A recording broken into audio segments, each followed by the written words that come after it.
साथियों, आज के इस वीडियो में हम ऐसे क्वेश्चन देखेंगे जो कंपटीशन में पूछे जा सकते हैं। दो परिमित समुच्चयों में क्रमशः m तथा n अवयव हैं। प्रथम समुच्चय के उपसमुच्चयों की संख्या दूसरे समुच्चय के उपसमुच्चयों की संख्या से 56 अधिक है, तो हमें m और n के मान ज्ञात करना है। इंग्लिश वर्जन में है the finite sets have m and n elements. The total number of subset of the first set is 56 more than the total number of subset of second set. Find the value of m and n। यानी final इस question का क्या result है, इसको हम एक बार फिर से देखें कि हमारे पास दो फाइनाइट सेट हैं जिसमें m और n एलिमेंट हैं। यानी दो एक ऐसे सेट हैं जिसमें m और n एलिमेंट हैं।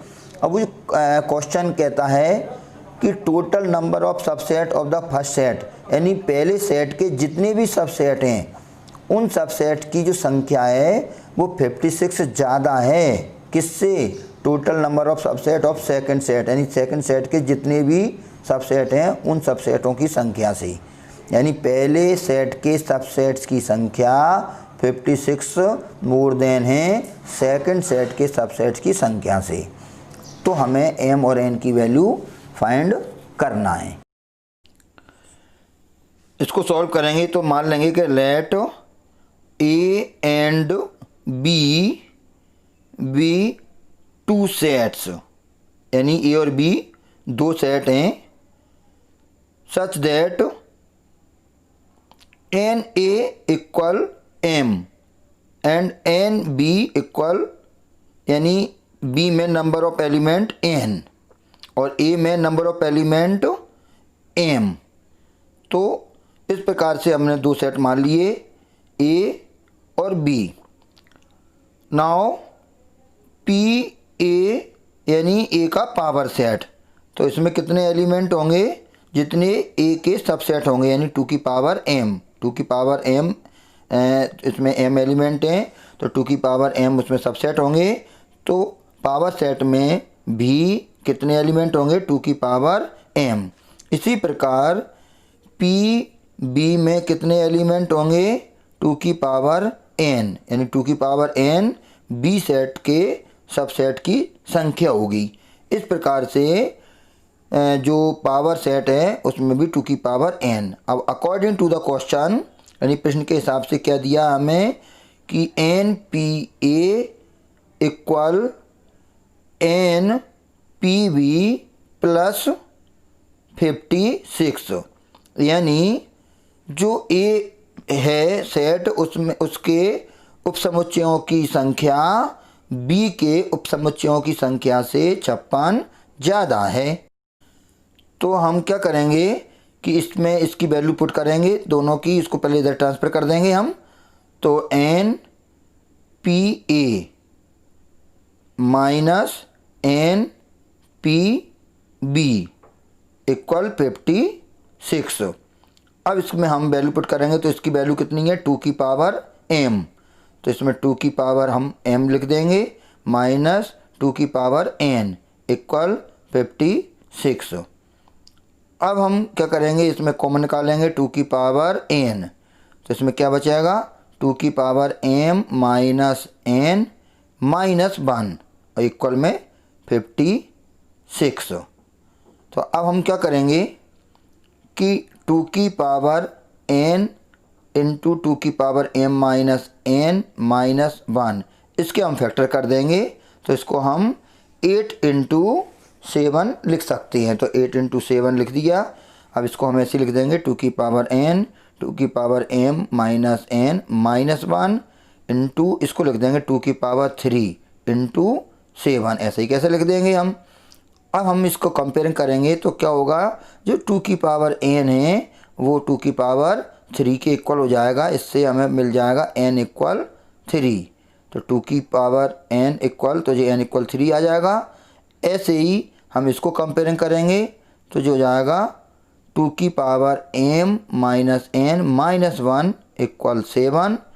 अब जिस 7 को हम इधर ट्रांसफ़र कर माइनस 1 को हम इधर ट्रांसफ़र कर देंगे तो और इसमें वैल्यू लिख देंगे n की, तो हो जाएगा टू की power m minus 3 equal 7 plus 1, और जो हो जाएगा टू की पावर m माइनस 3 इक्वल 8, और अगला हो जाएगा टू की पावर m माइनस 3, और इसको हम लिख सकते हैं टू की पावर 3। तो हम इसको कंपेयरिंग करेंगे तो हो जाएगा m माइनस 3 इक्वल 3। इससे m की वैल्यू कितनी आ जाएगी 6, तो m की वैल्यू 6 आ गई, और इधर n की वैल्यू 3 आई गई थी हमारी पहले। तो इस प्रकार से हमें m और n की वैल्यू मिल जाती हैं, m इक्वल 6 और n इक्वल 3। एक अन्य क्वेश्चन है, इसमें हमें समुच्चयों के गुणधर्मों का उपयोग करते हुए, यानी हमें समुच्चयों के गुणधर्म का उपयोग करना है, तो इनका उपयोग करते हुए दो समुच्चयों a तथा b के लिए सिद्ध कीजिए कि, हमें क्या सिद्ध करना है, a minus a intersection b बराबर a माइनस b। तो इसके लिए हम जानते हैं कि a minus b equal a intersection b dash. इसको हम इस प्रकार से देख सकते हैं। इसके लिए हम मान लेंगे कि कोई सेट A है, उसमें एलिमेंट हैं 1 2 3 4, और एक कोई यूनिवर्सल सेट है, उसमें 1 से लेकर 10 तक एलिमेंट हैं। तो B कोई एक दूसरा सेट है, उसमें 3 4 5 6 7 अपने एलिमेंट ले लिए, तो हम A में एलिमेंट हो गए और ये B में एलिमेंट हैं। तो हम A माइनस बी निकालना चाह रहे हैं, तो A माइनस बी में क्या होंगे, A के एलिमेंट जो B में ना हो। तो हमने A के एलिमेंट 1 और 2 लिए, और B में कौन कौन से थे 3 और 4, तो 3 और 4 हटा दिए हमने, तो ये A माइनस बी हो गया। अब जो B सेट है तो जो B डैश कितना आएगा, यानी B का कॉम्प्लीमेंट, तो B के एलिमेंट हट जाएंगे उसमें, तो कितना कितना आएगा 1 2 3 4 हट जाएगा, 5 6 7 भी हट जाएगा, और 8 9 10, क्योंकि यहाँ पर 10 तक एलिमेंट थे, तो ये B डैश हो गया आपका। अब हमें जो A और B डैश का इंटरसेक्शन निकालना है, ये ऊपर जैसे दिख रहा है हमें, तो A और B डैश का इंटरसेक्शन, तो इंटरसेक्शन यानी इन दोनों में कॉमन कौन से हैं 1 और 2, तो हमने A माइनस बी में ही देखा, देखो A और माइनस बी में भी 1 और 2 हैं, तो A इंटरसेक्शन B डैश में भी कौन कौन से एलिमेंट होंगे 1 और 2, तो इसमें भी 1 और 2 एलिमेंट हैं जो कॉमन है, दोनों में जो कॉमन है A इंटरसेक्शन B डैश में, तो 1 2, तो इस प्रकार से ये दोनों इक्वल आ गए, A माइनस बी और A इंटरसेक्शन B डैश दोनों इक्वल हैं। तो इस प्रकार A minus B A intersection B dash के इक्वल है। तो हम अब LHS लेते हैं, तो क्या हो जाएगा A minus A intersection B, तो हम इसका यूज कर लेंगे इसमें, तो A माइनस B, ये पूरा का पूरा B हो जाएगा, A माइनस और ये पूरा का पूरा B, तो इसमें हम लिख देंगे A इंटरसेक्शन B डैश। तो इसमें A तो A ही है, A इंटरसेक्शन और B डैश, तो B कितना है A इंटरसेक्शन B, तो A इंटरसेक्शन B का डैश। तो इस प्रकार से हम इसका यूज इसमें हमने कर लिया, A माइनस बी, ये पूरा B है, तो A माइनस बी में आ जाएगा A इंटरसेक्शन और ये B का डैश। तो अब हम इसमें डिस्ट्रीब्यूशन जो डी मॉर्गन लॉ लगा देंगे, तो डी मॉर्गन लॉ में क्या कहता है कि A इंटरसेक्शन B का डैश है, तो वो A dash union B dash, यानी अलग अलग करेंगे, तो A dash union B dash, A dash union intersection का यूनियन हो जाएगा, और B डैश ये कौन सा है डी मॉर्गन लॉ, तो इसमें डी मॉर्गन लॉ लग गया। इसके बाद हम इसमें डिस्ट्रीब्यूशन लॉ लगा देंगे, वितरण नियम, A इंटरसेक्शन का अंदर मल्टीप्लाई कर देंगे, तो A intersection B, A intersection A dash, A intersection A dash, फिर यूनियन आ जाएगा, फिर A इंटरसेक्शन B डैश। इस प्रकार से अब हमने देखा कि A इंटरसेक्शन A डैश कितना हो जाएगा 5, क्योंकि कोई भी सेट है और उसके कॉम्प्लीमेंट में कोई कॉमन ही नहीं होते, तो ये फाई आ जाएगा, क्योंकि ए और ए इंटरसेक्शन और ए और ए डैश का इंटरसेक्शन फाई होगा। फिर यूनियन हमने ऐसे ही कैसे लिख दिया, और इसको भी हम ऐसे ही लिख देते हैं ए इंटरसेक्शन बी डैश। अब हमने देखा कि इन दोनों का जो यूनियन है तो वो ए यूनियन बी डैश ही आएगा, क्योंकि फाई एम्प्टी सेट होता है। अब ए इंटरसेक्शन बी डैश किसके इक्वल है, ए माइनस बी, ये ए माइनस बी के इक्वल है, तो इसमें हम लिख देंगे ए माइनस बी। इस प्रकार से ये हमारा प्रूफ हो जाता है, यानी ये LHS था और ये हमें RHS मिल जाता है। तो इसको हम फाइनली लिख सकते हैं, therefore A minus A intersection B equal A minus B. इस प्रकार से ये क्वेश्चन कंप्लीट होता है। हम देखते हैं डिफरेंस ऑफ सेट्स, यानी समुच्चयों का अंतर, यानी दो समुच्चय हैं उनका हम डिफरेंस यानी अंतर कैसे करते हैं। तो let A and B be two sets. हमने मान लिए कि ए और बी दो सेट हैं, गिवन सेट्स यानी दिए हुए दो सेट हैं। तो the difference of sets A and B, यानी ए और बी का जो डिफरेंस है वो क्या होगा, is the set of element which are in A but not B। मतलब ऐसा इन दोनों के डिफरेंस में ऐसे एलिमेंट आएंगे कि जो A में तो होंगे पर B में नहीं होंगे, तो वो A और B का डिफरेंस कहलाएगा। तो इसको हम कैसे रिप्रेजेंट करेंगे, इट इज रिटर्न, इसको हम कैसे रिप्रेजेंट करेंगे, ए माइनस बी से लिखते हैं, एंड रीड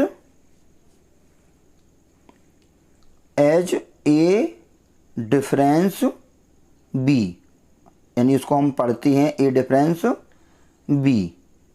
तो अब हम जैसे मान लें कि दो सेट हैं, एग्जाम्पल के लिए, तो इफ़ ए इक्वल, हमने एक सेट मान लिया तो इसमें एलिमेंट है 1 2 3 और 4, और दूसरा कोई सेट है उसमें हम एलिमेंट मान लेते हैं 2 4 7 और 9।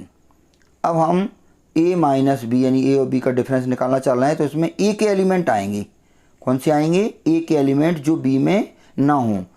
तो एक में देखो 1, तो 1 इसमें नहीं है, ले लिया, 2 हैगा तो ये नहीं लेंगे, 3 ले लेंगे, फिर 4 आएगा नहीं लेंगे, बस 1 और 3 ही आएगा ए माइनस बी के अंदर। इसी प्रकार यदि हम बी माइनस ए निकालें तो इसमें हम बी के एलिमेंट लेंगे, बी के कौन से एलिमेंट जो ए में ना हो। तो हम देखें, देखो 2 आएगा नहीं ले रहे, 4 आएगा नहीं ले रहे, 7 ले लेंगे, फिर 9 ले लेंगे।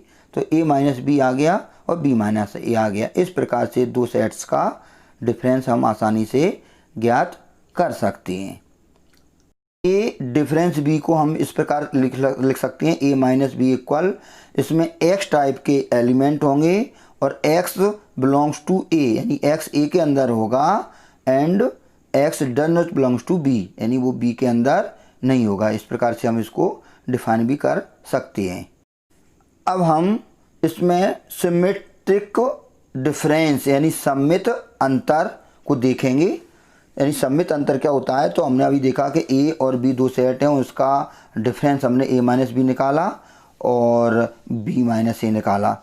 तो ए माइनस बी और बी माइनस ए जी क्या है, उनका दो सेट्स का डिफरेंस है।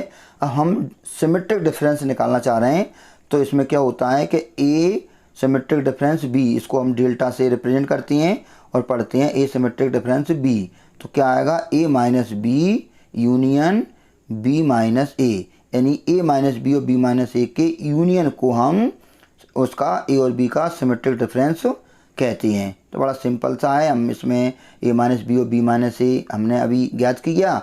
अब इन दोनों का यूनियन लिख देंगे तो ए और डेल्टा बी इक्वल, इन दोनों का यूनियन में क्या आएगा 1 3 और 7 9, ये दोनों के दोनों सेट के एलिमेंट आ जाएंगे तो 1 3 7 9।